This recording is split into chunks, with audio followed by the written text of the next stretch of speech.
काळगे साहेब, आपल्याला लोकसभा निवडणुकीच्या प्रथमतः एकमत परिवाराकडून हार्दिक हार्दिक शुभेच्छा. आपल्या विजयासाठी आपल्याला हार्दिक शुभेच्छा देतो. आपण वैद्यकीय क्षेत्रामध्ये लातूरच्या मोठा नावलौकिक कमावलेला आहे आणि असं असताना आपण खासदारकीच्या रिंगणामध्ये आपण उतरलेले आहात. तसं आपण मागच्या 2 टर्मपासून उमेदवारी मिळवण्यासाठी प्रयत्न करत होता. यामागची आपली भूमिका काय? वैद्यकीय क्षेत्रात मागच्या 26 वर्षापासून मी लातूरशी कनेक्टेड आहे. त्यापूर्वीचे 2-3 वर्ष मी नगरला होतो आणि त्यापूर्वीचं एज्युकेशन माझं औरंगाबादला झालं. वैद्यकीय क्षेत्रात काम करत असताना रोज ज्या रुग्णांशी संबंध येतो त्या सगळ्या रुग्णांचा कुठं ना कुठं एक वेगवेगळ्या स्तरातील सामाजिक प्रश्न त्यानिमित्तानं रोज कानावर येत असतात. सामाजिक चळवळीमध्ये लायन्स क्लबच्या माध्यमातून असेल, आमच्या IMAच्या माध्यमातून असेल, सामाजिक क्षेत्रातही माझं कनेक्ट होता आणि या सगळ्या सामाजिक क्षेत्रात काम करत असताना सर्वसामान्याचे असलेले प्रश्न हे वारंवार नजरेसमोर डोळ्यासमोर येत होते. आणि मला असं वाटतं की ह्या सगळ्या क्षेत्रातील लोकांशी कनेक्ट होत असताना जे वेगवेगळे प्रश्न आहेत ते सोडवण्याचं सगळ्यात चांगला म्हणजे जो मार्ग वाटत असेल जर आणि असेल तर तो राजकारणाच्या माध्यमातून आपण हे प्रश्न चांगल्या पद्धतीनं सोडवू शकतो. कारण फक्त एका वैद्यकीय क्षेत्रापुरतं मर्यादित राहून सगळे प्रश्न सोडवता येणार नाही आणि त्यासाठी म्हणूनच एक राजकारणाचा हा आमचा राजकारणातलं पाऊल हे त्याचाच एक भाग आहे असं मला वाटतं. सर, भाजपसारखा एक तगडा पक्ष आपल्या समोर आहे आणि मागच्या काही निवडणुकीचे गणित पाहता ही निवडणूक तुम्हाला आव्हानात्मक वाटते का? आणि नेमकं तुमचे या समोर जाण्याचं काय प्लॅनिंग काय आहे? मागच्या 2 निवडणुका पाहता भाजपासारखा तगडा पक्ष समोर आहे हे नक्कीच आव्हानात्मक आहे. हे आव्हान मोठं आहे.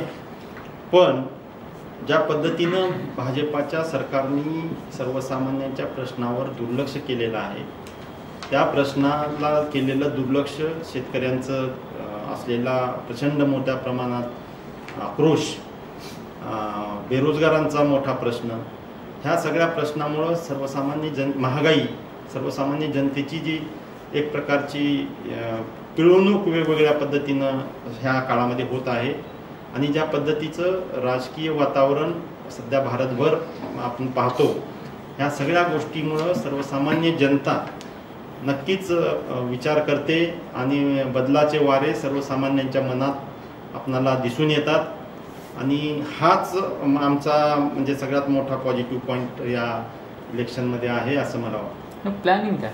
प्लॅनिंग म्हणजे लोकांपर्यंत पोहोचण्याची प्लॅनिंग काय?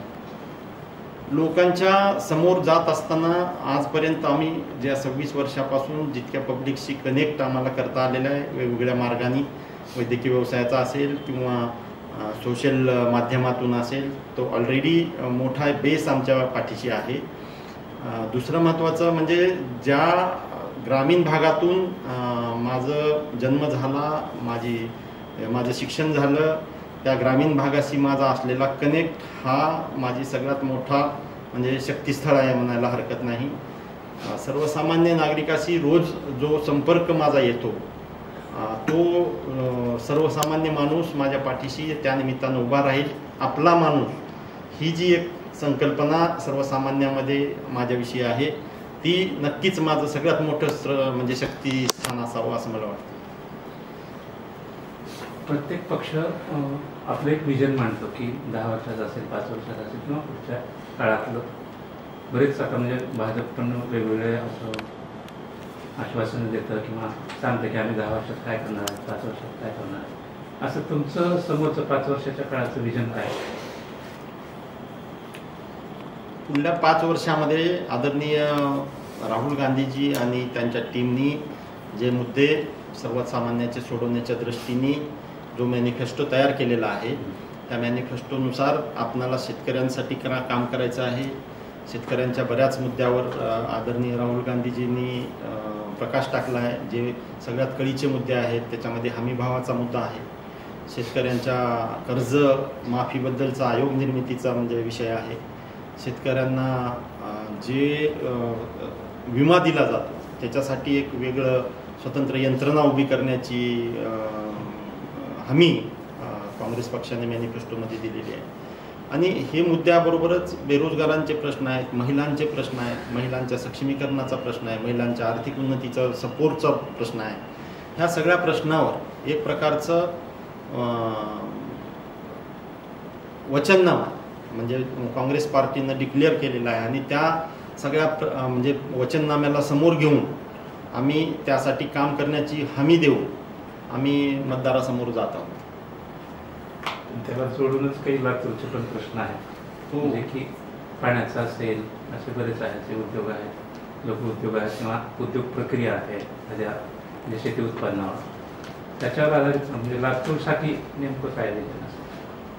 लातूरच्या सगळ्यात महत्त्वाच्या प्रश्नापैकी लातूरचा पाणी प्रश्न हा आजपर्यंत वर्षानुवर्ष गाजत आलेला आहे आणि मला असं वाटतं की लातूरच्या औद्योगिकीकरणाला बसलेली खीळ ही कदाचित पाणी प्रश्न हा कळीचा मुद्दा असू शकतो. वॉटर सप्लाय हा औद्योगिकीकरणामध्ये सगळ्यात महत्त्वाचा एक घटक आहे आणि तो जर डेफिसिट असेल तर आपणाला नवीन उद्योगधंद्याला चालना देणं कदाचित अवघड होऊ शकतं. तर त्या प्रश्नावर नक्कीच काम करायला आम्हाला आवडणार आहे. तो प्रश्न मिटला तर एक प्रकारची लातूरची जी बेसिक गरज आहे, जो कळीचा मुद्दा आहे लातूरकरांसाठी, तो मला वाटतं सॉल्व्ह होईल आणि त्या निमित्तानं आपल्याला बाकी व्यवसाय वाढवण्याकडे म्हणा किंवा उद्योगधंदे आणण्याकडे म्हणा आपल्याला एक पाऊल महत्त्वाचं पुढं टाकता येईल असं मला या दृष्टीनं सांगावंसं वाटतं. दुसरा महत्त्वाचा विषय म्हणजे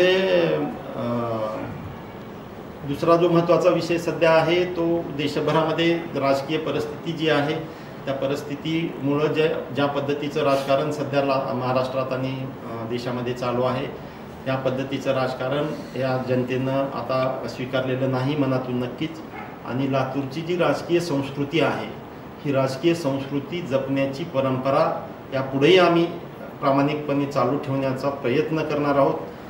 90% समाजकारण आणि 10% राजकारण ही जी परंपरा आपले आदरणीय नेते आदरणीय विलासरावजी देशमुख साहेब असतील, आदरणीय शिवाजीराव पाटील निलंगेकर साहेब असतील, शिवराज पाटील चाकूरकर साहेब असतील, आदरणीय दिलीपरावजी देशमुख साहेब असतील आणि आपले सगळ्यांचे युवा नेते अमितजी देशमुख साहेब असतील, धीरज भाई असतील, ह्या सगळ्यांनी एक आदर्श परंपरा लातूरच्या राजकारणात घालून दिलेली आहे आणि ही परंपरा चालू ठेवण्याचा नक्की प्रामाणिक प्रयत्न या माध्यमातून आम्हाला जर संधी दिली जनतेने तर नक्की यापुढे करत राहू असं मी तुम्हाला म्हणजे सांगू इच्छितो. त्याच्या संदर्भात एक उपप्रश्न, मराठवाडा वॉटर ग्रीड हे राज्य सरकारनं मराठवाडा वॉटर ग्रीड हे राज्य सरकारनं मागच्या 5 वर्षापासून दिलेलं आश्वासन आहे मराठवाड्यात. या संदर्भामध्ये आपल्याला काय वाटतं म्हणजे मराठवाडा वॉटर ग्रीड कितपत फिजिबल आहे आणि ते कितपत आपल्याला अस्तित्वात येऊ शकतो, मुळात ते अस्तित्वात येण्यासाठी किती काळ लागू शकतो? मराठवाडा म्हणजे ऑल ओव्हर इंडियात वॉटर ग्रीड डेव्हलप करण्याचं स्वप्न पहिल्यांदा आदरणीय अटल बिहारी वाजपेयींनी पाहिलं होतं आणि त्यांच्या विचाराचं सरकार असताना सुद्धा दुर्दैवानं मागच्या 10 वर्षामध्ये याच्यावर फारसं काम झालेलं दिसत नाही. पण मराठवाडा हा नेहमीच अवर्षणग्रस्त राहिलेला आहे. मराठवाड्याच्या बऱ्याच भागामध्ये पाण्याचं दुर्भिक्ष आपण फेस करतोय वर्षानुवर्ष आणि डेव्हलपमेंटमध्ये जर समजा सगळ्यात महत्त्वाचा रोल जर कुठला असेल तर वॉटर सप्लायचा आहे. कृषी रिलेटेड सगळे प्रश्न जर समजा वॉटर ग्रीड निर्माण करता आलं तर मिटणार आहेत.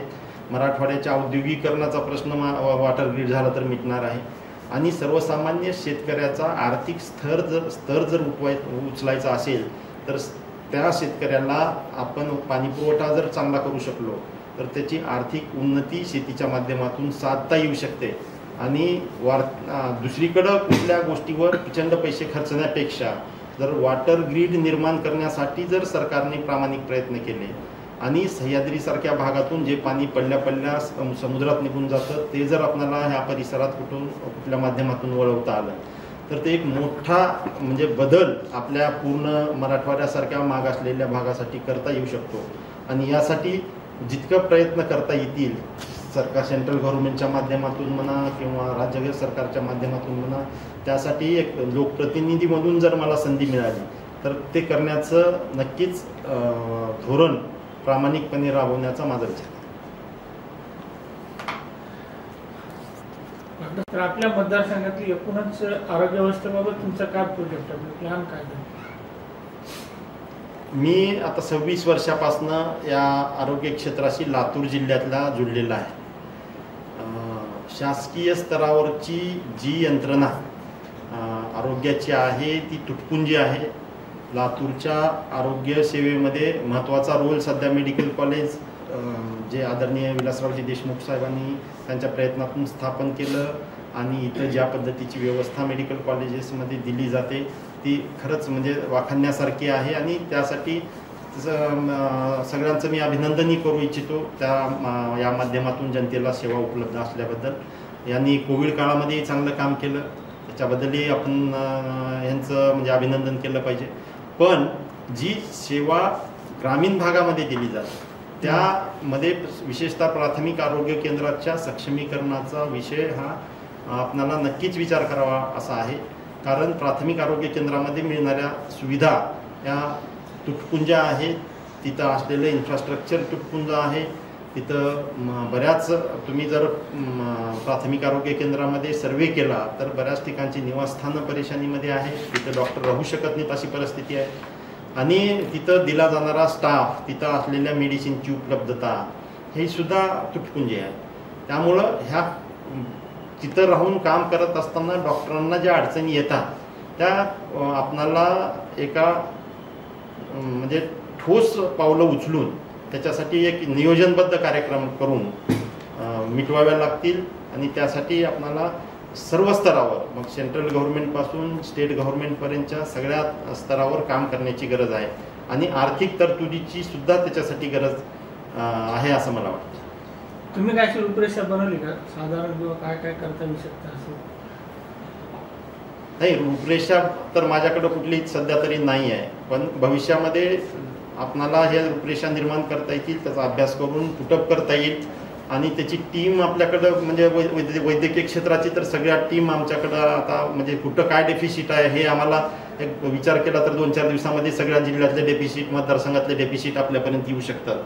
पण हा डेफिसिटचा मुद्दा फक्त लातूर जिल्ह्यापुरता मर्यादित आहे असंच नाही, तर हा पूर्ण महाराष्ट्रभर आपल्याला म्हणजे तो त्या पद्धतीने राबवावा लागेल. लातूर जिल्ह्याच्या जिल्हा रुग्णालयाचाही प्रश्न आहे जो वर्षानुवर्ष तसाच पेंडिंग राहिलेला आहे. लातूर जिल्ह्याचं जिल्हा रुग्णालय निर्माण केलं तर एक ॲडिशनल सपोर्ट सिस्टीम त्या निमित्तानं आपल्याला वैद्यकीय महाविद्यालयाच्या जोडीनं उभी करता येऊ शकते. आणि ते जर करता आलं तर तेही चांगलं होणार आहे. डबल इंजिन सरकार असं आवाहन करून मोदी साहेबांनी पंतप्रधान मोदींनी 10 वर्ष मतदारांना मतं मागितली. त्यांनी असं आवाहन केले की वर आणि खाली आम्ही असू तर तुमचा विकास वेगाने होईल. सुदैवानं लातूर मतदारसंघामध्ये मागच्या 2 टर्मला म्हणजे ते जेव्हा पंतप्रधान झालेले आहेत तेव्हा 2 टर्मला भाजपचाच खासदार, त्यांच्या कामगिरीचं विश्लेषण आपण कसं करूया आणि त्यांच्या कारकिर्दीमध्ये कितपत विकास कामं झाली किंवा लातूर जिल्ह्याचे किती प्रश्न सुटले असं आपल्याला वाटतं. लातूरच्या जनतेने आदरणीय मोदी साहेबांच्या आव्हानाला साथ देऊन मागच्या 2 टर्ममध्ये लातूरमधून भाजपाचा खासदार निवडून दिलेला आहे आणि प्रचंड मताधिक्यानं तो निवडून दिलेला आहे. म्हणजे लातूरची जनता आशीर्वाद देताना कुठल्याही परिस्थितीत कमी करत नाही आहे असं एक मला त्या निमित्तानं सांगावं वाटतं. पण हे आशीर्वाद घेतल्यानंतर ज्या पद्धतीनं लोकप्रतिनिधींनी लोकांच्या प्रश्नासाठी लढायला पाहिजे होतं, ज्या पद्धतीने लोकांच्या प्रश्नासाठी लोकांशी कनेक्टेड राहायला पाहिजे होतं, तो कनेक्ट मला असं वाटतं की मागच्या 10 वर्षामध्ये झालेला नाही. आणि सर्वसामान्याच्या प्रश्नासाठी लोकप्रतिनिधींनी नेहमीच दुर्लक्ष केलेलं आहे, असं माझं आरोप आहे म्हणायला हरकत नाही, किंवा माझं मत आहे म्हणायला हरकत. तर हा जो डेफिसिट आहे हा नक्कीच जनतेने जर आशीर्वाद दिले तर ह्या पुढच्या काळामध्ये आम्ही नक्की भरून काढू आणि सर्वसामान्याशी कनेक्टेड राहूनच त्यांचे प्रश्न सोडवण्यासाठी प्रामाणिक प्रयत्न करू. सर, एक थोडासा कळीचा मुद्दा असा आहे की लातूर मतदारसंघात तुमची उमेदवारी जाहीर झाल्यापासून एक सकारात्मक वातावरण आहे, परंतु राखीव जागेवर नेहमीच दावा करणारे SCचे जे लोक आहेत त्यांच्या नाराजीचा फटका तुम्हाला बसेल का, किंवा असं म्हणलं जातं की अनैसर्गिक काहीतरी तडजोड झाली वगैरे, असं काय वाटतं तुम्हाला? या निमित्तानं मला आपणाला सांगावं वाटतं की आदरणीय विश्वरत्न बाबासाहेब आंबेडकरांनी फक्त सर्वसामान्याला माहीत असलेल्या 2-3 जातीच त्या कॅटेगरीमध्ये घातलेल्या नाहीत, तर त्याची एक मोठी यादी आदरणीय बाबासाहेब आंबेडकरांनी या SC कॅटेगरीमध्ये दिलेली आहे.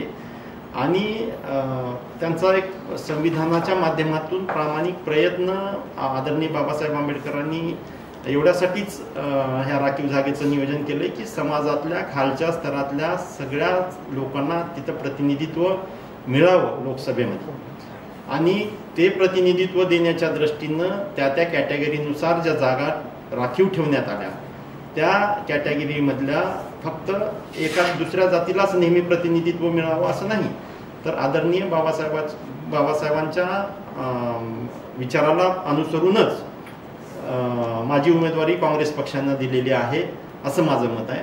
आणि काँग्रेस पक्ष हा नेहमीच सर्वसामान्य जनतेच्या विचाराशी बांधील आहे, त्याच्या सगळ्यांना इन्व्हॉल्वमेंट जातीभेद नष्ट करण्यासाठी बांधील आहे. आणि काँग्रेस पक्षाने त्या माध्यमातूनच देश पातळीवर वेगवेगळ्या जातीतल्या लोकांना प्रतिनिधित्व कसं देता येईल याचा प्रामाणिक प्रयत्न आजपर्यंत केलेला आहे आणि माझ्या माध्यमातून तो ह्याही वेळेस केलेला आहे. लातूर लोकसभा मतदारसंघाचं आत्ताचं सध्याचं राजकीय चित्र जर बघितलं तर 2 आमदार काँग्रेसचे, 2 आमदार भाजपचे आणि 2 आमदार राष्ट्रवादीचे. आता महायुतीमध्ये राष्ट्रवादी सहभागी झालेले असल्यामुळे त्यांचे 4 आमदार, तुमचे 2 आमदार, आणि लोहा कंधार भाजपचाच असल्यामुळे आपल्याशी कनेक्टेड असतात शेतकरी कामगार. पण तिथं प्रताप पाटील चिखलीकरांच्या अनुषंगानं मागच्या इलेक्शनमध्ये शृंगारे साहेबांना तिथं मोठा लीड मिळालेला आहे. या संदर्भातलं आपलं नियोजन काय? मागच्या काळामध्ये तसं पाहिलं तर जे महाविकास आघाडीचे सध्याची परिस्थिती आहे त्यामध्ये जे राष्ट्रवादी काँग्रेसचे 2 आमदार 2 मतदारसंघामधून राहिलेले आहेत तेही काँग्रेस पक्षाशीच म्हणजे अलायन्समध्ये होते. आणि दुर्दैवाने मधल्या काळात ज्या राजकीय घडामोडी झाल्या त्यामध्ये हे 2 मतदारसंघातील राष्ट्रवादी काँग्रेसचे आमदार हे माननीय अजित पवार गटाशी जुळले गेले आणि लातूरच्या राजकीय परिस्थितीमध्ये आता 3 आमदार हे महाविकास आघाडीकडे आहेत आणि 3 आमदार हे महायुतीकडे आहेत. तर अशा परिस्थितीमध्ये जो बेसिक शिवसेनेवर आदरणीय बाळासाहेब ठाकरे साहेबांवर प्रेम करणारा जो शिवसैनिक आहे तो अजूनही आमच्याशीच कनेक्टेड आहे आणि आदरणीय शरद पवारजी साहेबांबरोबर जे कनेक्टेड म्हणजे त्यांच्यावर विश्वास ठेवून राष्ट्रवादीशी जुळलेला जो सर्वसामान्य नागरिक आहे आणि नेते आहेत, कार्यकर्ते आहेत, ते सर्व आमच्याशी जुळलेले आहेत. त्यामुळं हे जरी आमदार जरी तिकडे गेलेले असले महायुतीमध्ये तरी त्यांच्यासोबत असलेली बरीच मंडळी ही आता आमच्यासोबत पक्षाच्या कार्यामध्ये, महाविकास आघाडीच्या कार्यामध्येही सामील आहे आणि आमच्या निवडणुकीच्या प्रोसेसमध्येही सामील आहे. तर मला असं वाटत नाही की यामुळं आपल्या विजयावर फारसा परिणाम होणार आहे. आणि मागच्या 10 वर्षाच्या काळामध्ये सर्वसामान्य नागरिकांचे जे प्रश्न मांडण्यामध्ये मागचे उमेदवार अपयशी राहिले त्याचा एक मोठा फटका महायुतीला बसू शकतो आणि त्याचा बेनिफिट महाविकास आघाडीला मिळण्याची मोठी शक्यता आहे आणि तेच माझ्या विजयाचं कदाचित गमक राहू शकतं. महाविकास आघाडीचे जे आता राज्यातले प्रमुख नेते आहेत त्यांची एकत्रित सभा वगैरे प्लॅन होती आहे लातूरमध्ये? प्लॅनिंग तर चालूच आहे. आता आणखी बरेच उमेदवार डिक्लेअर व्हायचे राहिले होते, पण आता जवळपास सर्वच ठिकाणी उमेदवार आता जाहीर झालेले आहेत. आणि आता ह्या नंतर मग आता ह्या पुढल्या 8 दिवसामध्ये ही पूर्ण प्लॅनिंग वर्कआउट होईल आणि त्यानुसार लातूरच्या विविध भागामध्ये महाविकास आघाडीचे सगळे कार्यकर्ते आणि नेते यांच्या ॲडजस्टमेंटनुसार सभा लागतीलच आणि त्याचं तुम्हाला लवकरच डिटेल्स पण पार्टीकडनं प्रोव्हाइड केलं जाईल. कुठला मुद्दा तुम्हाला जास्ती लीड देईल असं तुम्हाला वाटतं? सर्वसामान्यातला माणूस, म्हणजे सर्वसामान्य जनतेच्या मनामध्ये जी भावना आहे, आपला माणूस, हीच माझी सगळ्यात मोठी ताकद आहे असं मला वाटतं. इतर काही पॉलिटिकल अजेंडा वगैरे काही चालणार नाही असं वाटतं? पॉलिटिकल अजेंडा, मी कधी राजकीय प्लॅटफॉर्मवर आजपर्यंत आलेलोच नाही. हा बेसिक म्हणजे माझ्या म्हणजे राजकीय जर राजकीय आयुष्य म्हणून जर विचार केला तर मी कधी राजकीय प्लॅटफॉर्मवर आजपर्यंत आलेलो नाही. आणि सर्वसामान्य कार्यकर्त्यामधून मागणी झाल्यामुळेच कदाचित माझी उमेदवारी मला दिली गेलेली आहे आणि ती माझी सगळ्यात मोठी स्ट्रेंथ आहे. प्रत्येक सर्वसामान्य कार्यकर्ता, पदाधिकारी, बूथ प्रमुख यांच्याशी चर्चा केल्यानंतरच आदरणीय अमितजी देशमुख साहेबांनी आणि आदरणीय दिलीपरावजी देशमुख असतील, आदरणीय शिवराज पाटील चाकूरकर असतील, ह्या सगळ्या नेते मंडळींनी कदाचित माझ्या नावाची शिफारस ही वरिष्ठांना केली असावी. आणि जेव्हा सर्वसामान्य माणूस उमेदवारी द्या म्हणून म्हणतो तेव्हा ती एक प्रकारची मोठी स्ट्रेंथ आपल्या पाठीमागे इनडायरेक्टली उभी राहते आणि तेच आपल्याला विजयश्री खेचून आणू शकते असं माझं मत आहे. सुमारे 33,000 युवक मतदार आहेत आपल्या मतदारसंघामध्ये. तर या युवकांना गेल्या 10 वर्षात तर त्यांची निराशा झालेलीच आहे मोठ्या प्रमाणात. तर ह्यांना आकर्षित करण्यासाठी काँग्रेस पक्ष म्हणून आणि उमेदवार म्हणून तुमच्याकडे काय म्हणजे प्लॅनिंग काय म्हणजे किंवा काय? काँग्रेस पार्टीनी मॅनिफेस्टोमध्ये एक डिक्लेरेशन दिलेलं आहे की या युवकांना 18 ते 25 वर्ष वयोगटातल्या युवकांसाठी 1 वर्षाच्या नोकरीची हमी काँग्रेसच्या मॅनिफेस्टोमध्ये दिलेली आहे. त्याचा बेनिफिट विद्यार्थ्यांना असा होणार आहे की 1 वर्षाचा अनुभवाचा त्यांना सर्टिफिकेट मिळू शकतं. 1 वर्षाच्या सुरुवातीच्या फेजमध्ये जेव्हा नोकरी कुठं मिळत नसते, कामधंदा कुठं मिळत नसतो, तेव्हा 1 वर्षाची नोकरी, कामधंदा मिळण्याची गॅरंटी त्याच्यामध्ये असल्यामुळं आणि त्यांच्या उदरनिर्वाहासाठी, त्यांच्या प्रिपरेशनसाठी 1 लाख रुपये त्या पिरियडमध्ये मानधन म्हणून दिले जाणार असल्यामुळं त्या विद्यार्थ्यांना एक प्रकारचा बेस म्हणजे पुढल्या पाऊल टाकण्यासाठी या माध्यमातून मिळणार आहे. ती विद्यार्थ्यांसाठी एक नव्या मतदारांसाठी एक चांगली संधी आहे असं मला वाटतं. आणि दुसऱ्या महत्त्वाचे म्हणजे मागासवर्गीय गटातील विद्यार्थ्यांसाठीचे जे प्रश्न आहेत सध्याच्या सरकारनं जे दुर्लक्षित केलेले आहेत, टोटली वर्ष 6-6 महिने शिष्यवृत्ती मिळत नाही, म्हणजे एज्युकेशनमध्ये ज्या बेनिफिट द्यायला पाहिजे, जेवढे पण बेनिफिट द्यायला पाहिजे ती मिळत नाही. ह्या सगळ्या प्रश्नांना न्याय देण्याची हमी मॅनिफेस्टोमध्ये काँग्रेस पार्टीने दिलेली आहे आणि नक्कीच युवक त्याचा विचार करतील. मागच्या काळामध्ये ज्या पद्धतीची आश्वासनाची खैरात ह्या सरकारने केली होती ते सरकार सध्या पूर्णतः अपयशी ठरलेलं हे युवक उघड्या डोळ्यांनी बघत आहेत. यांच्याकडं नेटच्या माध्यमातून प्रत्येक गोष्टीची नोंद ह्या नव्या पिढीकडे होत असते आणि त्याची दखल नक्कीच नवी पिढी घेईल असं मला वाटतं. त्याच अनुषंगाने एक उपप्रश्न, निवडणुकीच्या तोंडावर भाजपच्या राज्यातल्या नेत्यांनी किंवा राज्य भाजपने किंवा लातूरच्याही भाजपच्या नेत्यांनी बेरोजगार मेळावे भरवले, महारोजगार मेळावे असं या नावाने, त्याबद्दल आपलं काय मत? तो टोटली राजकीय अजेंडा होता. यांचं फेल्युअर या सरकारला दिसत होतं. कुठं आपण डेफिसिटमध्ये आहोत याचा अभ्यास जेव्हा यांनी केला आहे तेव्हा नवयुवकांना आकर्षित करण्यासाठी जे मोठमोठे वादे यांनी केलेले होते तिथं आपण सपशेल अपयशी आहोत हे जेव्हा लक्षात आलं आहे तेव्हा अशा पद्धतीची किविलवाणी धडपड या सत्ताधाऱ्यांकडून केली गेलेली आहे आणि त्याच्यातून फारसं काही निष्पन्न झाल्याचंही आपल्याला दिसून आलं नाही. कंत्राटी बेसिसवर सगळ्या नोकऱ्या देण्याचं एक प्रकारचं अमान्य असलेलं धोरण सर्वसामान्य लोकांना ह्या सरकारने अवलंबल्यामुळं मला वाटतं की ह्या केलेल्या रोजगार मेळाव्यांच्या आयोजनाला फारशी साथ जनतेकडून मिळेल किंवा त्याचा काही सपोर्ट त्यांना मिळेल असं वाटत नाही. लातूर शैक्षणिक क्षेत्रामध्ये फॅक्टरी आहे, बरोबर.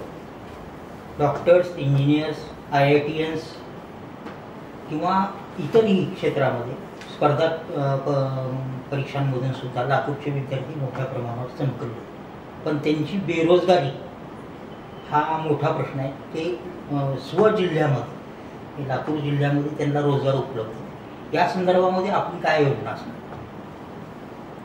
मी जसं आत्ता म्हणालो की इंडस्ट्रीयल डेव्हलपमेंट हा त्याच्यावरचा एक चांगला पर्याय आपल्याला भविष्यासाठी होऊ शकतो. इंडस्ट्रीयल डेव्हलपमेंटसाठी प्रयत्न करत असताना त्याच्याशी जुळलेले जे निगडीत प्रश्न आहेत त्याच्यामध्ये सगळ्यात महत्त्वाचा प्रश्न मी जसं आत्ता म्हणालो की पाण्याचा प्रश्न आहे. दुसरा रेल्वे कनेक्टिव्हिटीचा प्रश्न आहे. रेल्वे कनेक्टिव्हिटी जोपर्यंत इम्प्रूव्ह होणार नाही तोपर्यंत इंडस्ट्रीयल ग्रोथ पण इम्प्रूव्ह होत नाही. ते एकमेकाशी जुळलेले विषय आहेत. कारण त्यांच्याशी माल पुरवठा असेल, त्यांच्या लोकांची आवक असेल, त्यांचा तयार झालेला माल दुसरीकडे पाठवण्यासाठी लागणारी सुविधा असेल, मग एअर कार्गोच्या माध्यमातून आपण काही गोष्टी डेव्हलप करू शकतो जर विमानतळ चालू करता आलं. त्याच्यात दुसरं महत्त्वाचं आहे की कृषी रिलेटेड प्रोसेसिंग उद्योग जर काही निर्माण करता आले तर शेतकऱ्यांना एक प्रकारचा सपोर्ट आपल्याला त्या माध्यमातून देता येऊ शकतो. जसे की आता मी फिरत असताना वडवळ परिसरामध्ये प्रचंड टोमॅटोचं पीक होतं आणि हे पीक बघत असताना एक गोष्ट जाणवत होती की शेतकरी बरा भाव असला तर त्याला फायद्यात राहतो, जर लोअर साईडला असेल तर बरोबरीत सुटतो आणि अजून लो झाला तर रस्त्यावर फेकायची वेळ येते. म्हणजे ही जी प्रोसेस आहे ही प्रोसेस कुठंतरी खंडित झाली पाहिजे. त्याला योग्य दाम हा कुठल्याही काळामध्ये त्याला मिळत राहिला पाहिजे. त्याच्यासाठी प्रोसेसिंग युनिट जर आपल्याला काही डेव्हलप करता आले तर त्या माध्यमातून त्यांच्या शेतीमालाला प्रोसेसिंग करून वेगळ्या प्रकारे प्रिझर्व करून ते आपल्याला मार्केटमध्ये आणलं तर काही प्रमाणात फायद्यात ते राहू शकेल.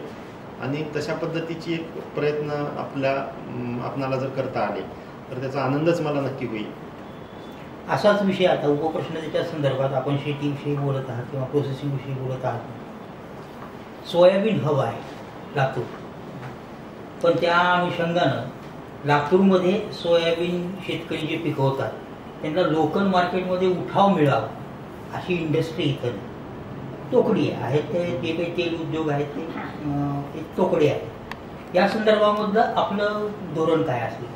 सरांच्या प्रश्नाला आपण भाजीपाला, त्याचे शीतगृह आहे, हे ज्या काही गोष्टी आहेत सगळ्या नाही, ह्या अनुषंगाने आता कोल्ड स्टोरेज असेल बरोबर किंवा बाकीच्या सगळ्या गोष्टींच्या संदर्भामध्ये मोठ्या मोठ्या घोषणा केंद्र सरकारने केलेल्या आहेत. ऑलरेडी घोषणा केलेल्या काही योजना त्यांनी आणलेल्या आहेत. लातूर जिल्ह्यामध्ये हे काहीच दिसत नाही. तर ह्या अनुषंगानं आपलं काही ठोस धोरण आहे? आता कसं आहे, कुठलंही सरकार जेव्हा काम करत असतं तेव्हा योजना डिक्लेअर केल्यानंतर त्याचं इम्प्लिमेंटेशन करण्यासाठी शासकीय पातळीवर किती प्रयत्न केले जातात, अधिकाऱ्याकडून त्याला सपोर्ट सिस्टीम कशी दिली जाते सर्वसामान्य नागरिकाला किंवा त्याच्यात इन्व्हॉल्व होऊ इच्छिणाऱ्या लोकांसाठी, ह्या गोष्टींना पण महत्त्व आहे. कारण बऱ्याचदा आपण बघतो की एखादी योजना सरकार डिक्लेअर करतं आणि अधिकारी लेवलवर त्याला बरीच कात्री लावली जाते.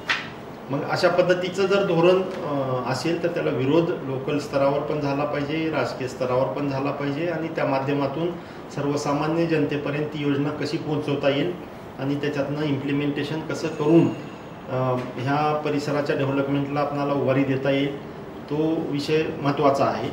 आणि दुसरं जसं तुम्ही म्हणालात की सोयाबीनच्या बाबतीमध्ये, सोयाबीनचा प्रश्न फक्त एकट्या लातूरपुरता मर्यादित राहिलेला नाही. सोयाबीन हे भारताच्या बऱ्याच भागामध्ये आता पिकवलं चाललं आहे. पण ज्या पद्धतीचं खाद्यतेलाचं आयात निर्यातीचं धोरण सेंट्रल गव्हर्नमेंटच्या हातात आहे, त्या आयात निर्यातीच्या धोरणामध्ये केलेली छोटीशी ट्विस्ट ही ह्या बाजारभावावर बराच परिणाम करत असते. आणि त्यामुळं जर समजा आयात निर्यातीच्या धोरणामध्ये जर सरकार थोडंसं विचारपूर्वक निर्णय घेत असेल तर मला मान्य आहे की सर्वसामान्य जनतेला खाद्यतेल स्वस्त मिळायला पाहिजे, सर्वसामान्य जनतेसाठी अन्नधान्य स्वस्त मिळायला पाहिजे, पण ते सगळं शेतकऱ्यांचा बळी देऊन सर्वसामान्याला मिळावं अशी भावना नक्कीच यामागं नाही. ह्यामागं शेतकऱ्यांचा पण कुठंतरी विचार होत राहिला पाहिजे आणि त्या प्रत्येक उत्पादित होत असलेल्या वस्तूसाठी त्याला घामाचा योग्य दाम पण मिळाला पाहिजे. ही नागरिकांनी पण भावना तशी ठेवावी आणि सरकारने पण तशी ठेवावी. त्या माध्यमातूनच आपणाला सगळ्यांना मिळून देशाचं उज्ज्वल भविष्य घडवण्यासाठी मदत करता येईल. ज्या पद्धतीनं सोयाबीनचा प्रश्न तुम्ही म्हणालात त्या पद्धतीनं सोयाबीनचा इथंच नाही, लोकल मार्केटमध्ये त्याला प्रोसेसिंग युनिट तर होत आहे डेव्हलप बऱ्यापैकी. मला असं वाटतंय की कंपॅरिझन जर आपण पूर्ण महाराष्ट्रामध्ये जर अभ्यास केला तर सोयाबीनचं तेल प्रोडक्शन लातूरमध्ये हे सगळ्यात जास्त असावं इतर जिल्ह्याच्या मानाने.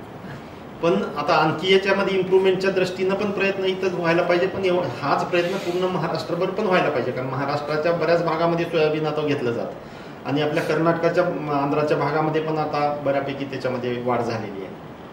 तर हे सगळीकडे झालं तरच शेतकऱ्यांना न्याय मिळणार आहे. मी रेल्वे कनेक्टिव्हिटी विषयी बोलणार आहे, पण आता जसं आपलं ग्रामीण रस्त्याचा एक पार्ट आहे, लातूर ते मुरमीचा रोड आहे, तर हे इश्यू जसे पेंडिंग आहे तर त्याच्यावर तुमची काय भूमिका असेल? लातूर टेंभुर्णीचा विषय हा खूप वर्षानुवर्ष चर्चेत राहिलेला विषय आहे आणि तो आदरणीय गडकरी साहेबांनी मधल्या काळामध्ये मान्यता देऊन मिटवण्याचा प्रयत्नही केला होता. पण घोडं कुठं आलंय मला एक सर्वसामान्य माणूस म्हणून खरंच मलाही माहिती नाही. जेव्हा आपणाला या प्रोसेसमध्ये जावं लागेल तेव्हा मात्र ज्या अडचणी आहेत त्याचा नक्की अभ्यास करून त्यावर मार्ग कसा काढता येईल याचा विचार करावा. उद्या तुम्हाला तर जावंच लागणार, या प्रोसेसमध्ये यावंच लागणार आहे. आधी मला निवडून दिलं पाहिजे ना जनतेने, नाहीतर माझे डोळे बघणार. आधी तुमच्यासोबत आहेच की. कायम दुष्काळी अशी आपली ओळख आहे आणि ह्या ज्या घोषणा आहेत, वॉटर ग्रीड असेल वगैरे वगैरे मोठ्या मोठ्या गोष्टी आहेत, पण लोकल पातळीवर लातूर जिल्ह्यामध्ये काही पॅटर्न जे आता बाकीच्या नगर जिल्ह्यामध्ये वगैरे राबवले आणि त्या पद्धतीनं दुष्काळाशी एक सामना करण्याचा प्रयत्न झाला किंवा इकडं तिथलं पाणी त्या गावातलं पाणी तिथं अडवलं पाहिजे, भूजल पातळी वाढवली पाहिजे. या संदर्भामध्ये आता उमेदवार म्हणून तुमची काही एक ठोस धोरण आहे का, ते लोकांना समोर तुम्ही सांगणार? उमेदवार म्हणून बोलण्या अगोदर एक नागरिक म्हणून मला आदरणीय विलासरावजी देशमुख साहेबांचं अभिनंदन करावं वाटतं या त्यांच्या विजनबद्दल, की त्यांनी मांजरा पट्ट्यामध्ये जे बॅरेजेस डेव्हलप केले महाराष्ट्रात पहिल्यांदा, बारमाही बॅरेजेस ज्याला आपण म्हणतो, आणि त्याच्याकडे बघत असताना जो मांजरा परिसर आहे तो आज जो सगळा हिरवा दिसतो त्याचं एक मोठं श्रेय आदरणीय कैलासवासी विलासरावजी देशमुख साहेबांना आपल्याला नक्की द्यावं लागेल. आणि त्याच गोष्टीशी रिलेटेड अनुषंगानं त्याच्याशी जर बोलायचं झालं तर भविष्यामध्ये लातूरच्या पाणी प्रश्नावर छोटे छोटे साठवण तलाव वगैरे कसे वाढवता येतील, छोट्या छोट्या नदी नाल्यावरती कसं पाणी साठवता येईल, त्या दृष्टीनं प्रामाणिकपणे काम करणं हे महत्त्वाचं आहे. कारण मी काल जळकोट तालुक्यामध्ये फिरत होतो. जळकोट तालुक्यामध्ये जेव्हा हे माळ हिप्परगाव वगैरे परिसरामध्ये बघितलं तेव्हा अक्षरशः तिथल्या शेतकऱ्यांची प्रचंड क्यू यावी अशी परिस्थिती तिथं आहे. कारण शेती काळी जमीन तिथं नाही आहे, तिथं म्हणजे अशी भुरगाळ जमीन आहे आणि तिथं पाणी असेल तर काहीतरी त्या शेतकऱ्याला आशेचा किरण त्याच्या शेतीच्या माध्यमातून उत्पादनाचा मिळू शकतो. पण तिथं कसलंही पाण्याचं नियोजन फारसं आढळून आलं नाही. तिथं पाऊस पडलेला तिथं जर साठवता आला आणि त्या माध्यमातून जर तिथल्या शेतीला जर 2 सीझन पुरतं जरी पाणी उपलब्ध करून देता आलं तर ते अशा पद्धतीनं आपण काही प्रमाणात यामध्ये इम्प्रूव्हमेंट करू शकतो. सर, आता 3 दिवसानंतर खरं रणांगण सुरू होणार आहे. एकीकडे विखारी प्रचार होणार आहे, बनावट आणि काहीतरी असं वेगळ्या पद्धतीनं राष्ट्रवाद मांडला जाणार आहे, जे की खोटा राष्ट्रवाद समोर ठेवून लोकांची दिशाभूल केली जाणार आहे. ध्येय धोरण वेगळीकडे ठेवून काहीतरी भंपकबाजी केली जाणार आहे. आणि तुम्ही काँग्रेसचा उमेदवार म्हणून, महाविकास आघाडीचा उमेदवार म्हणून तुमच्या धोरणाच्या पायमल्ली होणार आणि या पद्धतीने तुम्ही प्रचार करत असताना या विखारी प्रचाराला कसं तोंड देणार? त्याचं काय तुम्ही एक लेआउट प्लॅनिंग वगैरे असं काय केलंय का? या लोकशाहीमध्ये आदरणीय मायबाप जनता ही सर्व विचार करून जर पाऊल टाकत असेल तर नक्कीच या कुठल्याही विखारी प्रचाराला कोणी बळी पडणार नाही. कारण या पद्धतीच्या प्रचाराला जनता 2 वेळा बळी पडलेली आहे. जनतेनं यांच्या प्रचारावर, आश्वासनावर, जातीवादी धोरणावर विश्वास ठेवून 2 वेळा निवडून या पक्षाला दिलं होतं. पण ज्या पद्धतीचं राजकारण, ज्या पद्धतीची हुकुमशाही प्रवृत्तीची मानसिकता, ज्या पद्धतीचं शासकीय यंत्रणाचा गैरवापर, ज्या पद्धतीची फोडाफोडीची खेळी मागच्या काळामध्ये झाली, या सगळ्या गोष्टीला सर्वसामान्य जनता आता कंटाळलेली आहे. आणि सर्वसामान्य जनतेला सर्वसामान्य ना घेऊन जाणारा, जातीभेद नष्ट करू इच्छिणारा आणि गोरगरिबासाठी काम करणारा काँग्रेस पक्षच तारू शकतो अशी भावना सर्वसामान्याच्या मनात निर्माण झालेली आहे. आणि तीच आपणाला या मतदानाच्या वेळी आशीर्वाद देणारी जनता या पद्धतीचा विचार करून आम्हाला आशीर्वाद देईल असं एक भरोसा आम्हाला या माध्यमातून तुम्हाला सांगावा वाटतं. समजा ह्याच्यामध्ये ध्रुवीकरणाचा जरा कडवा प्रयत्न झाला तर तुम्ही कसं तोडून देणार त्याचं? ध्रुवीकरण म्हणजे जाती ध्रुवीकरण, धर्म असो किंवा पक्ष, या कसं आहे, भारत हा नेहमीच जातीवादाच्या पाठीमागं कधी लागलेला नाही. भारतातली जनता ही आता विचारपूर्वक निर्णय ह्यावेळेस घेईल असं आमचं मत आहे. कारण जनतेलाही हे लक्षात आलं आहे की जातीवादाचं राजकारण करून आपण जिंकू शकणार नाही किंवा आपण भारत देशाला मोठं करू शकणार नाही. कारण आपसात लढत राहण्यात आणि आपसात हेवे दावे करण्यात कुणाचंच भलं नाही आहे. कारण जी जनता सामान्य असलेला हिंदू नागरिकी तेवढाच महत्त्वाचा आहे, ईसाई नागरिकी तेवढाच महत्त्वाचा आहे, मुस्लिम नागरिकी तेवढाच महत्त्वाचा आहे, जैन नागरिकी तेवढाच महत्त्वाचा आहे. म्हणजे जेवढे धर्म आहेत, जेवढे पंथ आहेत, ह्या सगळ्यांनी मिळून भारत देश घडवला आहे आणि ह्याच्या पुढे सुद्धा सगळ्यांना मिळून तो घडवायचा आहे. त्यामुळं कुठल्या तरी एका धर्माच्या मागं लागून किंवा कुठल्या तरी एका जातीच्या मागं लागून आपली डेव्हलपमेंट होणार नाही हे आता सर्वसामान्य जनतेला कळालेलं आहे. आणि म्हणूनच सर्वसामान्य जनता यावेळेस विचारपूर्वक मतदान करून महाविकास आघाडीच्या पाठीशी उभी राहील असं आमचं मत आहे. आता तुमचं स्टेटमेंट स्टेट लेवलचं झालं, आपल्या मतदारसंघापुरतं तुम्ही कसं बघता याच्याकडे? सोलापूर आणि माजलगावला असं लिंगायत समाजाची मत असू द्या किंवा जुनी काँग्रेसची मत असू द्या, लिंगायत समाज तसा आता म्हणजे तुम्ही जर अभ्यास केला बारकाईने तर बऱ्यापैकी बीजेपीच्या मागे सपोर्टमध्ये राहिलेला होता मागच्या काळामध्ये. तसा येलम समाज बीजेपीच्या मागे राहिलेला होता मेजरपणे. मराठा समाज हा दोन्हीकडं काही प्रमाणात राहिलेला होता. पण मागच्या काळामधल्या ज्या चुका मागच्या सरकारनं केल्या त्यामुळं ज्या उद्देशाने हे समाज सगळे एखाद्याच्या पक्षाच्या पाठीमागे राहिले होते ते आता ह्यावेळेस कितपत काम करेल याची मला शंका वाटते. कारण ज्या पद्धतीनं अपेक्षा ठेवून ही सगळे त्यांच्या मागे गेली होती ह्या कुठल्याही समाजाचं अपेक्षा पूर्ती झालेली नाही. पण त्यांनी एक तोकडा प्रयत्न केलेला आहे. तोकडा म्हणण्यापेक्षा त्यांच्या दृष्टीनं बघितलं तर तो ठोस प्रयत्न आहे. बसवराज पाटील आणि डॉक्टर अर्चनाताई पाटील चाकूरकर या दोघांनाही त्यांनी निवडणुकीच्या तोंडावर भाजपमध्ये घेतलेलं आहे. आणि अर्चनाताईंचा तर प्रवेश तुमची उमेदवारी जाहीर झाल्यानंतर झालेला आहे. त्यामुळे ते तर असं नक्की म्हणता येऊ शकतं की ते तुमच्यासाठीच घडवलेलं आहे. तर ह्या संदर्भामध्ये आपलं काय मत आहे, कितपत परिणाम होईल? आता लोकसभेचं इलेक्शन हा राजकीय आखाडा आहे. प्रत्येक पक्ष आपापल्या पद्धतीनं त्याला म्हणजे कसं आपल्याला आपल्या पदरात जास्तीत जास्त वळवता येईल मतदान आणि मतदारांना कसं आपल्याकडे जास्तीत जास्त आकर्षित करता येईल याचा प्रामाणिक प्रयत्न करणार आहे. आणि ह्या प्रयत्नाचा भाग म्हणून जर कुणी अशी खेळी केली असेल तर त्या खेळीला म्हणजे सध्याच्या लोकसभेमध्ये मी एक उमेदवार म्हणून आणि माझ्या समोरचे जे इतर उमेदवार आहेत ते उमेदवार म्हणून जेव्हा समाज बघेल सर्व स्तरातील लोक बघतील तेव्हा लोक उमेदवार निवडून देणार आहे. तेव्हा सगळ्या पक्षातले, सगळ्या जातीतले, सगळ्या धर्मातले लोक जेव्हा मतदान करणार आहेत तेव्हा उमेदवार बघून मतदान करतील अशी मला अपेक्षा आहे. आणि लोकशाहीमध्ये तीच अपेक्षा म्हणजे तीच खरी लोकशाही आहे. जातीवर बघून किंवा धर्मावर बघून मतदान होण्यापेक्षा मी प्रामाणिकपणे आवाहन करेन जनतेला सुद्धा की त्यांनी उमेदवार बघून मतदान करा. म्हणजे जातीसाठी म्हणून जर कुणी इकडून तिकडे गेला असेल किंवा जातीसाठी म्हणून जर कुण्या पक्षानं तसं केलेलं असेल तर तो त्यांचा प्रश्न आहे. राम मंदिर हा मुद्दा जरी भाजपाच्या काळात पूर्णत्वाला आलेला असला तरी प्रोसेस ही बरीच जुनी आहे आणि याच्यामध्ये सगळ्याच पक्षाचं योगदान काही ना काही डायरेक्ट इनडायरेक्टली राहिलेलं आहे. पण राजकीय पोळी भाजण्याचा प्रकार हा केवळ आणि केवळ भाजपाने केलेला आहे.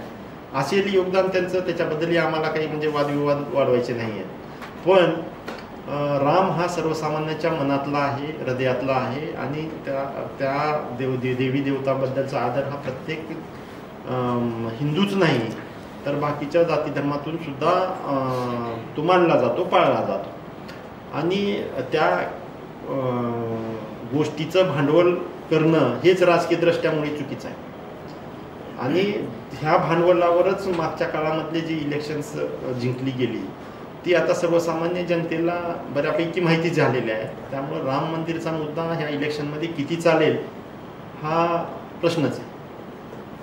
सर, मागचा एक प्रश्न आता थोडासा संदर्भ राहिला. हे जातीय राजकारणामध्ये तुम्हाला स्वतःला सांगावं लागलं की ज्येष्ठ नेते आपले काँग्रेसचे शरद पाटील चाकूरकर एका मुलाखतीमध्ये तुम्ही स्वतः असं म्हणलं की पाटील साहेबांचा आशीर्वाद मलाच आहे. आता ते काँग्रेस पक्षाचे ज्येष्ठ नेते असताना, तुम्ही काँग्रेस पक्षाचे म्हणजे आघाडीचे उमेदवार असताना तुम्हाला असं का सांगावं लागलं की त्यांचा आशीर्वाद मलाच आहे?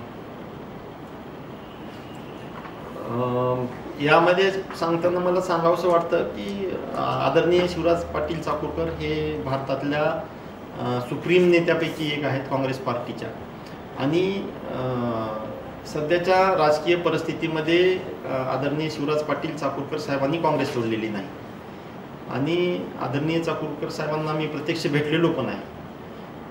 आदरणीय चाकूरकर साहेबांनी असं सांगितलं आहे की माझं वय आता 90+ आहे आणि हेल्थ माझी आता मला प्रचार करण्यासाठी साथ देत नाही आहे. माझ्या शुभेच्छा तुमच्या पाठीशी आहे, हे त्यांचं स्टेटमेंट आहे. आता कसं असतं की मग प्रत्येक गोष्टीची राजकीय बाजू ही प्रत्येकजण वेगवेगळ्या पद्धतीनं मांडत असतं. त्याचा ॲनालिसिस करत असताना त्यांच्या घरातला, कुटुंबातला कुणी एखादा व्यक्ती दुसऱ्या पार्टीमध्ये गेला म्हणून साहेबांची भूमिका बदलेल असं मला वाटत नाही. कारण आजपर्यंतच्या करिअरमध्ये साहेबांनी ज्या प्रामाणिकपणे काँग्रेस पार्टीचं काम केलेलं आहे, काँग्रेस पार्टीशी ज्या एकनिष्ठतेने त्यांनी त्यांचं आयुष्य घातलेलं आहे, ती एकनिष्ठा प्रश्नचिन्ह त्याच्यावर निर्माण करणं ही योग्य नाही. आणि साहेबांनी नेहमीच कडक भूमिका घेतलेली आहे आणि त्या भूमिकेतून साहेबांनी मला शुभेच्छाही दिलेल्या आहेत. या संदर्भातच एक उपप्रश्न. सध्या मतदारसंघामध्ये कुजबूज करत का असेना पण असा एक विखारी प्रचार केला चालला आहे की डॉक्टर शिवाजी काळगे यांना मागच्या वेळेसचं तिकीट काँग्रेसचं फायनल होतं पण शिवराज पाटील चाकूरकरांनी नो असं सांगितलं म्हणून त्यांना तिकीट मिळालं नाही. ह्याच्याबाबत कितपत सत्यता आहे? पडद्याआड काय गोष्टी घडल्या, कुठल्या कारणाने मिळालं नाही याबद्दलच्या चर्चेमध्ये मला पडायचं नाही खरं तर. पण मला असं वाटतंय की काँग्रेस पार्टीनी पूर्ण नुसता फक्त लातूरपुरता मर्यादित विचार काँग्रेस पार्टी करत नाही.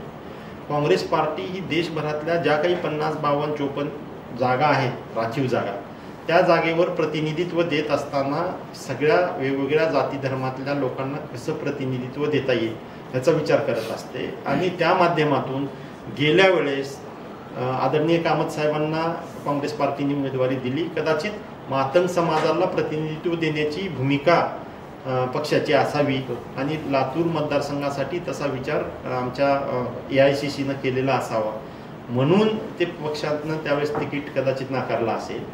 आणि त्याचा संदर्भ कुण्या एखाद्या वैयक्तिक नेत्यांशी जोडणं हे मला कुठल्याही दृष्टीने योग्य वाटत. लातूर विमानसेवेच्या संदर्भामध्ये आपण बोललात पण खूप दीर्घकाळापासून हा प्रश्न प्रलंबित आहे आणि तो धसाला लागत नाही केंद्रावर. कोणचा? विमानसेवा नियमित करण्याच्या संदर्भामध्ये आपण या संदर्भामध्ये काय ठोस योजना घेऊन जाणार? नाही, मला माझ्या माहितीनुसार विमानतळाच्या काही डेफिशियन्सीज बाकी होत्या आणि विमानतळाला पूर्ण नवीन नियमामध्ये पूर्ण तटबंदी बांधण्यात आल्याशिवाय विमानसेवा चालू होणार नाही अशी भूमिका केंद्रीय पातळीवरून एअरपोर्ट ऑथॉरिटीने घेतलेली आणि त्यासाठी काही शेतकऱ्यांनी कोर्टात जाऊन आपल्या विमानतळाचं तटबंदीचं काम रोखलं होतं आणि ते पूर्ण होऊ शकलं नव्हतं. कदाचित त्यामुळं ते विमानतळ थोडंसं डेफिसिटमध्ये आहे. ह्या डेफिसिटचा विचार करून त्याची पूर्तता करून उडान योजनेअंतर्गत जर समजा आपल्याला 2-3 ठिकाणची जरी विमानाची कनेक्टिव्हिटी देता आली तर लातूरकरांना ती एक मोठी सुविधा लवकरात लवकर बाहेर निघून जाण्यासाठी, कुठेही दूर जायचं असेल किंवा आंतरराष्ट्रीय लेवलवरच्या कुठल्या जाण्या येण्यासाठी लातूर जिल्ह्यातल्या परिसरातल्या लोकांना जर त्याची सेवा उपलब्ध झाली तर त्या दृष्टीनं इंडस्ट्रीयल डेव्हलपमेंटलाही त्याचा सपोर्ट मिळू शकतो. एअर कार्गो आपल्याला निर्माण करता येऊ शकतं. भाजीपाल्यासारख्या गोष्टी तुम्हाला पाठवता येऊ शकतात बाहेर. म्हणजे ह्या पद्धतीनं जर आपणाला विचार केला तर ते करणं खूप महत्त्वाचंही आहे. आणि आता सध्याचं युग हे फास्ट युग झालं आहे. तुम्ही ट्रकनी जर दिल्लीला तुमचा भाजीपाला पाठवायचा म्हणलं तर तुमचं जाईपर्यंतच भाजीपाला खराब होऊन जातो. म्हणजे त्या दृष्टीने जर समजा डेव्हलपमेंट करायची म्हणलं तर ते आवश्यक गोष्ट आहे आणि त्यासाठी लागणाऱ्या गोष्टीची पूर्तता कसं करून घेता येईल आणि त्या माध्यमातून आपल्याला इम्प्रूव्हमेंट एअर सेवेमध्ये कसं करता येईल, हवाई सेवेमध्ये, त्याचा प्रयत्न होणं महत्त्वाचं आहे. रेल्वे राज्यमंत्री मराठवाड्याचे, खासदार भाजपचे आणि तरीही आत्ता लातूरकर प्रवाशांची स्थिती अशी आहे की त्यांना बसायला जागा मिळत नाही रेल्वेमध्ये. एकतर संख्या कमी आहे आणि ती जी रेल्वे आहे त्याची आरक्षणं वेगळ्या वेगळ्या ठिकाणी अलॉट झालेली आहे. लातूरकरांसाठी खूप कमी आरक्षण आहे. मग ह्या संदर्भामध्ये जे काही काम करायचं आहे एक, कारण रस्त्याची कनेक्टिव्हिटी बरोबरच रेल्वेची कनेक्टिव्हिटी फार आवश्यक आहे. एक लातूर म्हणजे माझ्या माहितीप्रमाणे मागच्या 5 वर्षामध्ये उदगीरमधून एक स्पेशल ट्रेन सोयाबीनसाठी गुजरातला जाणारी सोडण्याव्यतिरिक्त बाकी काही काम झालेलं नाही. पण त्याच उदगीर भागामध्ये मोठ्या प्रमाणावर भाजीपाला आहे, मोठ्या प्रमाणावर फळावळ आहे, लोक पर्यायी शेतीकडे वळले, फुलांची शेती करतात. तर ह्या संदर्भामध्ये आपलं मत आहे आणि आपण त्या संदर्भामध्ये कोणती योजना धसात लावा? रेल्वे ट्रान्सपोर्टेशन हा सगळ्यात मोठा डेव्हलपमेंटमधला भाग आहे. रेल्वे ट्रान्सपोर्टेशनमध्ये दुर्दैवानं आपल्या लातूरला उत्तर भारताची कनेक्टिव्हिटी निग्लिजिबल आहे, नीलच आहे जवळपास. आणि उत्तर भारताची कनेक्टिव्हिटी जर वाढली तर आपला संपर्क उत्तर भारतामध्ये जास्त प्रमाणात डेव्हलप होईल. उत्तर भारत दक्षिण भारतापेक्षा आपला एरिया उत्तर भारताकडे जास्त आहे तसं जर भौगोलिकदृष्ट्या बघितलं तर. आणि त्या दृष्टीनं जर उत्तर भारताशी आपण कनेक्ट झालो तर आपला माल दक्षिण भारताबरोबरच उत्तर भारतात पण जाण्याला मदत होईल आणि त्या माध्यमातून आपणाला ॲग्रिकल्चरल प्रॉडक्ट आपल्या भागातले इतर भागामध्ये जर लवकर पोहोचवता आले आणि कमी खर्चात पोहोचवता आले. रेल्वेचा तो एक मोठा बेनिफिट आहे की तुम्ही कमी खर्चात जाऊ शकता, कमी वेळेतही जाऊ शकता, कमी खर्चातही जाऊ शकता. तर त्या दृष्टीने ह्या डेव्हलपमेंटला खूप मोठं महत्त्व आहे आणि त्यासाठी प्रयत्न होणं गरजेचे आहे. पण दुर्दैवानं मधल्या काळामध्ये ते आपल्याकडले मराठवाड्यातले रेल्वे मंत्री असून सुद्धा ते फारसे झालेले दिसलेले. एक वेगळा प्रश्न आहे की मेडिकल सोबतच IIT, IIM बाबत तुम्ही कसा विचार करता? आपल्या इथं ते पोटाच्या लेवलला तयारी करतात, मुलं जातात. नक्कीच म्हणजे चांगला मुद्दा आहे. भविष्यामध्ये लातूर हे महाराष्ट्राचं मागच्या काही काळापासून शैक्षणिक हब राहिलेलं आहे. लाखो विद्यार्थी इथं आज वेगवेगळ्या भागातून महाराष्ट्राच्या तयारीसाठी येतात आणि विशेषतः नीटच्या तयारीसाठी जास्त येतात.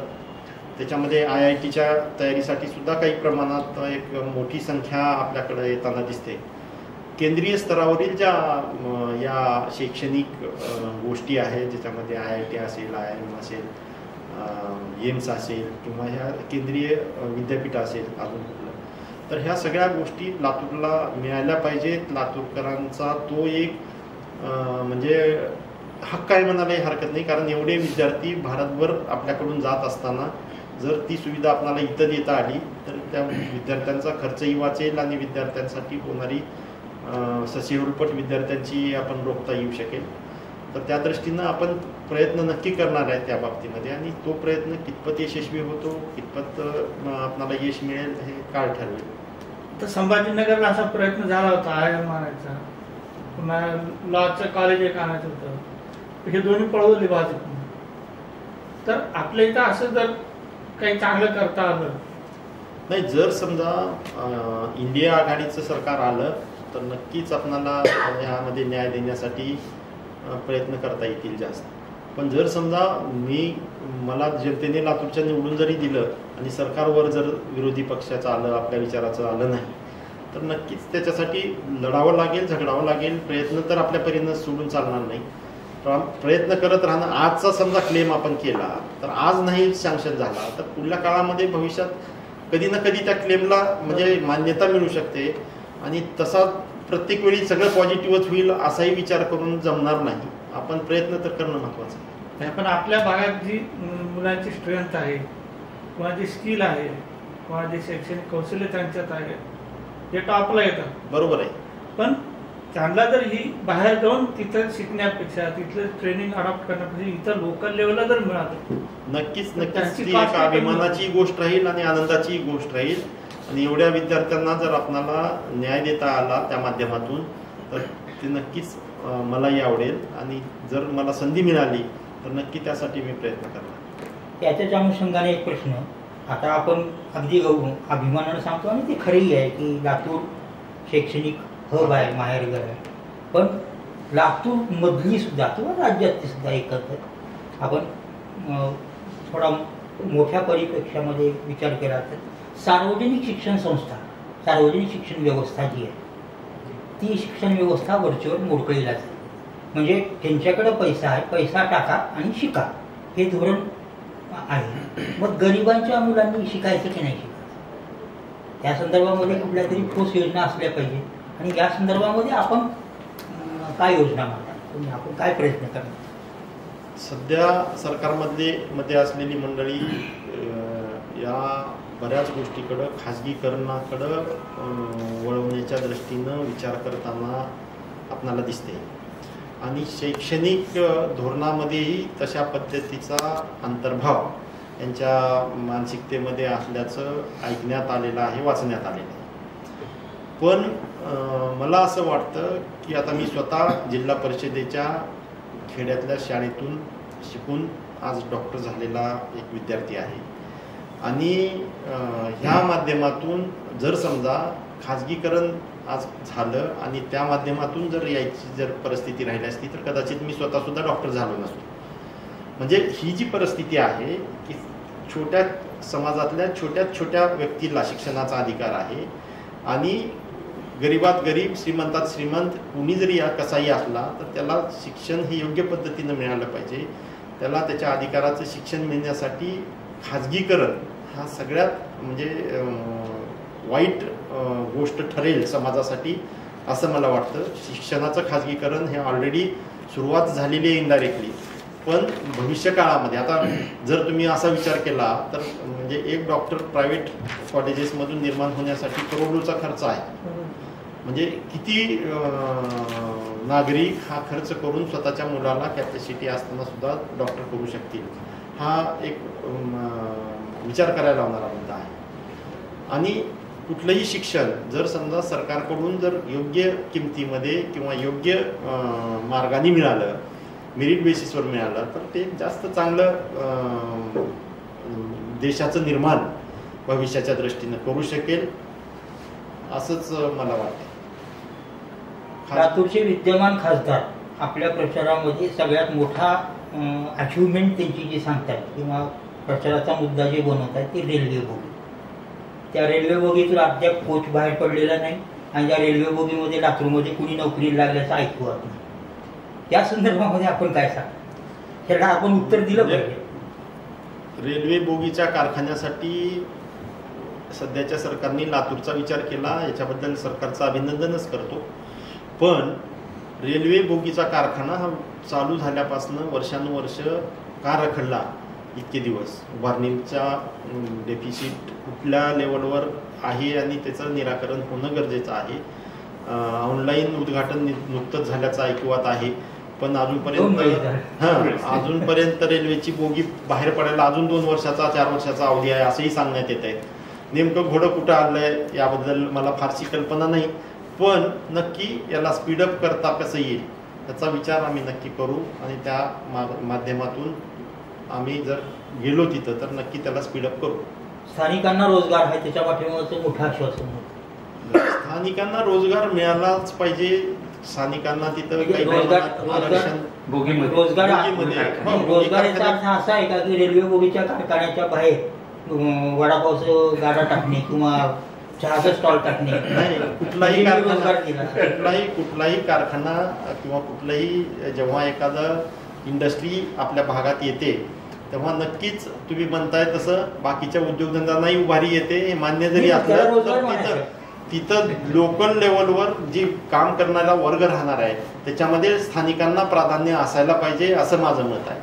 आणि कारण स्थानिकांनीच सगळं डेव्हलपमेंटला सपोर्ट केलेला असतो, स्थानिकांनी जमिनी दिलेल्या असतात, स्थानिकांनी म्हणजे त्याच्यासाठी प्रयत्न केलेले असतात. त्याच्यासाठी कुठंतरी एक वेगळा वेटेज स्थानिक लोकांना नोकरीमध्ये तिथं मिळालं पाहिजे आणि त्या दृष्टीनं प्रयत्न झाला पाहिजे असंच माझं मत आहे. नाही, पण त्यांनी काय सांगितलं की बोगी कारखाना ज्यावेळी सुरू होणार होता किंवा तयारी चालू त्यावेळी त्यांनी सांगितलं की भाजपने की जवळपास 45,000 लोकांना रोजगार मिळेल तिथं, आणि रोजगार तर कुठेच मिळालेला नाही. नेमकं कारखाना कसा चालतोय आजपर्यंत त्यांनी फक्त उद्घाटन केली, सगळं ते चालू आहे, पण प्रत्यक्षात लोकांना इथं काय मिळालं ते जर बघितलं तर शून्य.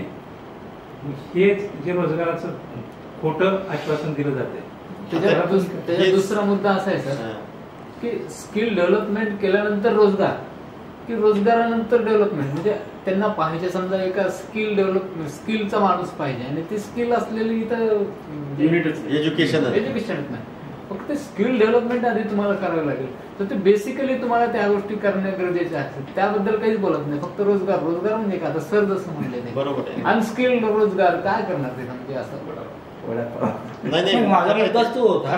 आपण रोजगार देतो असं जेव्हा जाहीर करतो तेव्हा त्या कामासाठी आवश्यक असणाऱ्या जे कुशल मनुष्यबळ आहे ती उभारण्याची यंत्रणाच नाही किंवा त्या उभारण्याच्या संदर्भामध्ये कुठले प्रयत्न झालेले नाही, म्हणजे अगदी प्राथमिक प्रयत्न सुद्धा झालेले नाही. मग रोजगार कसा मिळेल? हे खरं आहे. त्यासाठी लागणारा जो स्किल्ड वर्ग आहे त्याच्यासाठी लागणारे समजा आता इलेक्ट्रिशियन्स असतील किंवा वेल्डिंगचे मटेरियल वेल्डिंग करणारी मंडळी असेल किंवा ऑटोमोबाईल सेक्टरमधली काही म्हणजे मंडळी तिथं लागणार आहे, तिथं फॅब्रिकेशनमधली मंडळी लागणार, बऱ्याच गोष्टी म्हणजे तिथं मध्ये डेव्हलपमेंटमध्ये प्रोसेसमध्ये लागणार आहेत. तर त्या पद्धतीचं जर आपणाला स्किल अजून मोठ्या प्रमाणावर इथं एज्युकेशन बेसिसवर जर निर्माण करता आलं तर ते लोकल विद्यार्थ्यासाठी चांगलंही राहील आणि त्याला जर सुरुवात झाला कारखाना तर त्याला भविष्यात गरजही लागेल कारखान्याला. नाही, पण ते रोजगार मिळवून देणं ही काय जुमला म्हणायचं का त्याला? ते म्हणजे ही आता सध्याचं जे उद्घाटन झालं ते तर 100% राजकीय जुमलाच आहे, म्हणजे इलेक्शनचा फंड आहे. कारण आणखी 2 वर्ष हेच म्हणतात लोक अंतर्गत लेवलवर की 2 वर्ष लागू शकते बाहेर निघायला पहिली बोगी, म्हणजे 2 वर्ष अजून त्याचं काम चालणारच आहे असाच त्याचा अर्थ झाला. आता एक कळीचा प्रश्न, सगळ्याच महायुती असो की महाविकास आघाडी असो, जरी आघाडी झालेली असली आणि जरी महायुती झालेली असली तरी अंतर्गत खेचाखेची खूप चालू, हिशोब चुकते करणे असं ज्याला राजकीय भाषेमध्ये म्हणतात. लातूर जिल्ह्यातली परिस्थिती काय, तुमचा सगळ्यांशी समन्वय झाला आहे का आणि सगळे एक दिलाने निवडणुकीत उतरले आहेत? या प्रश्नावर बोलताना मला सांगायला आनंद होतो की आता मी मागच्या जवळपास 21-22 तारखेपासून 15 दिवसापासून आता मी पूर्ण मतदारसंघामध्ये फिरत आहे आणि घटक पक्षाचे म्हणजे राष्ट्रवादी काँग्रेस, शरद पवार गटाचे शिवसेना ठाकरे साहेबांचा गट असेल, उद्धव ठाकरे साहेबांचा, शेकाप असेल, आम आदमी पार्टी असेल, जनता दल असेल, ह्या सगळ्या पार्टीचे वेगवेगळे कोणते रिपाई आहे रिपाई आज मी ऐकलो भैयांकडूनच, मला म्हणजे त्याच्याबद्दल कल्पना नाही. काँग्रेस भवनला साहेब बोलले ना, तर मलाही त्याच्याबद्दल नेमकी कल्पना नाही आहे. तर ह्या सगळ्या पार्टीच्या वेगवेगळ्या पदाधिकाऱ्याबरोबर आम्ही फिरतोय सध्या, आणि सर्व पार्टीचे पदाधिकारी, मी उमेदवार काँग्रेस पक्षाचा जरी असलो तरी इतर महाविकास आघाडीतले घटक पक्षाचे सगळे पदाधिकारी नेते आज माझ्यासोबत फिरताना दिसतात.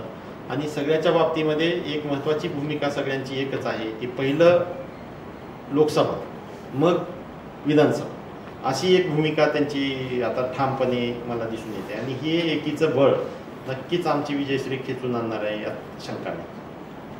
लातूर लोकसभा मतदारसंघातल्या जनतेला आपण काय आवाहन करणार आहात, आणि मी स्वतःचा उमेदवार म्हणून तुमचा काही वचननामा पार्टीचा आहे, पण माझ्या लोकसभा मतदारसंघाबद्दलचा एक जाहीरनामा असं काही आपण आणणार आहात आपला माणूस म्हणून? नाही, आता याच्यामध्ये बेसिकली लातूरची जनता नेहमीच विचारपूर्वक मतदान करते, याचा अनुभव आपण वारंवार मागच्या काळातही घेतलेला आहे. तुम्हाला आठवत असेल, साहेब विलासरावजी देशमुख साहेब मुख्यमंत्री असताना सुद्धा जनतेने विरोधी पक्षातल्या जनार्दन वाघमारे सरांना लातूरमध्ये निवडून दिले. म्हणजे हे जर मागचे अनुभव लातूरच्या मतदारसंघात तुम्ही जर बघितले तर लातूरची जनता जेव्हा मतदान करते तेव्हा अटीतटीवर मतदान आल्यानंतर सुज्ञपणे विचार करून निर्णय घेऊन मतदान करत असते. आणि या मतदानाच्या प्रोसेसमध्ये सुद्धा लातूर लोकसभेच्या 2024च्या येणाऱ्या इलेक्शनमध्ये सुद्धा जनता प्रामाणिकपणे जो उमेदवार त्यांच्या प्रश्नाला न्याय देऊ शकतो, जो उमेदवार त्यांच्या सुखादुखात त्यांच्यासोबत राहू शकतो, ज्या उमेदवाराला भेटणं त्यांच्यासाठी आपला रोजचा उमेदवार म्हणून भेटणं, मी आता 26 वर्षापासून रोज भेटतो नागरिकांना, तर ह्या पद्धतीनंच ह्याच्या पुढच्या काळात भेटण्याचं शब्द मी नागरिकांना या निमित्तानं देऊ इच्छितो. ज्या पद्धतीनं आजपर्यंत जनतेशी कनेक्टेड आहे तसाच या पुढच्याही काळात राहण्याचा शब्द मी देणार आहे.